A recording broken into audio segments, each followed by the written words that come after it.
Thank the chair. Senator Loeffler, congratulations on your nomination. Thanks to your family and your friends for being here and for leaving your role in private work twice to serve our country. So thank you for what you're willing to do. Your state and my state and several others have gone through quite a lot since late September with Hurricane Helene. In the moments where I wasn't in Western North Carolina myself, I was able to see, was able to look up and see a television, it was you standing there, I believe it was in Valdosta, with President Trump, committing that if he were reelected, he would support. He's lived up to that. He's been back to Western North Carolina. I believe he's our rebuilder in chief. So one of the things that we saw was that the SBA under President Biden, it failed to notify Congress in a timely manner about the depletion of the Disaster Relief Fund and didn't fulfill their reporting requirements along the way. So if confirmed, how would you ensure timely and accurate reporting to Congress regarding disaster loan account balances and funding needs, and how would you address the transparency failures that we saw during the Biden administration? Thank you for this important question, Senator, and let me assure you my prayers are with the people of Western North Carolina. I know the President was there recently and is truly the rebuilder in chief, as are many private enterprises in your own state, Samaritan's Purse, and I thank them for their dedication across the Southeast, and my prayers are with the people of Georgia and all impacted. But let me say what happened on October 15th when Congress was shocked by the news that despite assurances 2 days earlier, the disaster relief funding had run out. Now, in business, this would never be tolerated, and we see examples of this everywhere within this agency that I know we're all trying to get our arms around and make a quick correction on. You have my commitment that we will ensure that disaster relief funding is there for hardworking Americans when they need it.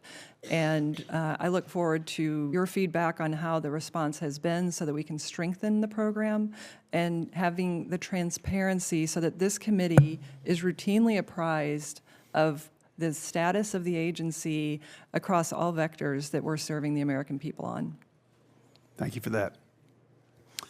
So the SBA Disaster Loan Program, it's critical in supporting small businesses, as you mentioned in a few of your earlier remarks, and also being there to help communities during crises. But we have recent disasters like Hawaii, or for us, Helene, that really revealed a lot of real shortcomings in the SBA's management and oversight of its disaster loan portfolio. So these have led to funding shortfalls, lack of transparency, administrative inefficiency, that really hindered a timely disaster response and recovery. The people of Western North Carolina, I know of North Georgia as well, they felt these failures firsthand when they needed assistance most. Instead, they were left waiting due to the SBA's mismanagement during a time of dire need. So, Senator, will you commit to working with my office and this committee to address these shortcomings and ensure that the SBA is fully prepared to respond effectively to the needs of businesses in North Georgia, Western North Carolina, and the other states that are in need from disasters? Absolutely, Senator. You have my commitment. Thank you. Senator, the numbers paint a troubling picture for small businesses. There was a survey from 2023 to 2024. It was the Intuit QuickBooks Small Business Index, and it says that small businesses' employment declined over 51,000 jobs. And it also said that revenue fell on average for those businesses about $12,000. That's a lot for a small business. So, and that's also the steepest year-over-year decline since the Obama administration of 2015. That same time, the 2024 Goldman Sachs 10,000 Small Business Voices survey revealed that 77% of small businesses are deeply concerned about their ability to access the capital that they need to operate reliably. So as you know, small businesses, it makes up the bulk of our economy. I think President Trump has said small business is big business. Mm-hmm. So, and this level of decline is, I would imagine you would think as well, it's unacceptable. So under your and President Trump's leadership, how can we expect to see a new golden age for our small businesses?